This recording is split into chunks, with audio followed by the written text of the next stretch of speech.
In our last videos, we covered how to start an MTF transition, and as we promised, in this video we will explain to you what is hormone therapy and what are the necessary requirements to undergo such a therapy. What is HRT? Hormone Replacement Therapy for transgender or gender variant individuals, also sometimes called cross-sex hormone therapy, is a form of therapy in which sex hormones and other hormonal medications are administered to transgender or gender variant individuals for the purpose of synchronizing or more closely aligning their secondary sexual characteristics with their gender identity.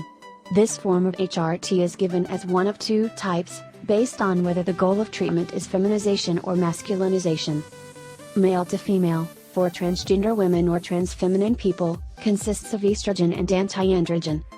Female to male, for transgender men or transmasculine people, consists of androgens like testosterone. Some intersex people may also undergo HRT, either starting in childhood to confirm the sex they were assigned at birth, or later in order to align their sex with their gender identity. So what are the requirements to undergo a hormone replacement therapy? The standards of care for the health of transsexual, transgender, and gender nonconforming people require psychological counseling and for the patient to live a period of a time in the desired gender role, in order to assure that they can psychologically function in that gender role. This period is sometimes called the real-life experience. While this standard was widely followed in the 20th century, a growing number of physicians refuse to follow the standards of care, insisting that they are too restrictive and that inhibiting patient access to hormone therapy does more harm than good. However, self-administration of hormones is potentially dangerous. Individuals seeking physicians who are knowledgeable and willing to treat transgender patients may wish to consult transgender support groups or a directory of LGBT-friendly doctors. The World Professional Association for Transgender Health, WPTH, recommends that individuals satisfy two sets of criteria, which are eligibility and readiness to undertake any stage of transition, including hormone replacement therapy. Then what is eligibility? Eligibility is determined using a major diagnostic tool, such as ICD-10 or the Diagnostic and Statistical Manual of Mental Disorders, DSM. The ICD-10 system requires that patients have a diagnosis of either transsexualism or gender identity disorder of childhood. The criteria for transsexualism include a transsexual identity for over 2 years, a strong and persistent desire to live as a member of the opposite sex, usually accompanied by a desire to make one's body as congruent as possible with the preferred sex through surgery and hormone treatments, and have a preoccupation with stereotypical activities of the opposite sex, as shown by cross-dressing, simulating attire of the opposite sex, or an intense desire to join in the games and pastimes of the opposite sex, and reject stereotypical games and pastimes of the same sex. The DSM lists 4 main criteria for a diagnosis of gender identity disorder, and also recommends that the practitioner learn the patient's sexuality.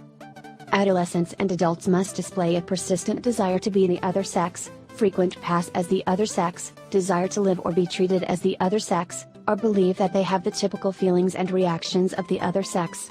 In children, cross-gender identity may be demonstrated by meeting the following criteria. An insistence that one is or desires to be the other sex. Children who seek a male-to-female transition must display a preference for cross-dressing or simulating female attire, and those who seek a female-to-male transition must persistently wear stereotypical male clothing.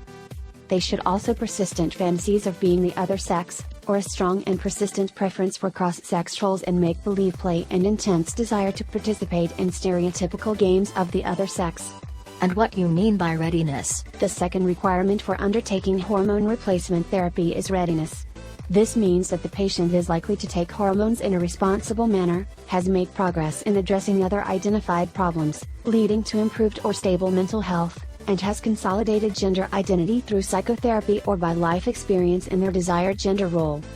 Some organizations, but fewer than in the past, require, based on guidelines such as the Standards of Care for the Health of Transsexual, Transgender, and Gender Nonconforming People, that patients spend a certain period of time living in their desired gender role before starting hormone replacement therapy. This period is sometimes called real-life experience, RLE. The Endocrine Society stated in 2009 that individuals should either have a documented 3 months of RLE or undergo psychotherapy for a period of time specified by their mental health provider, usually a minimum of 3 months. That was it for this time. In the next video we will introduce you to the types of hormones and how to start a therapy. Until next time, don't forget to like and subscribe for weekly amazing videos.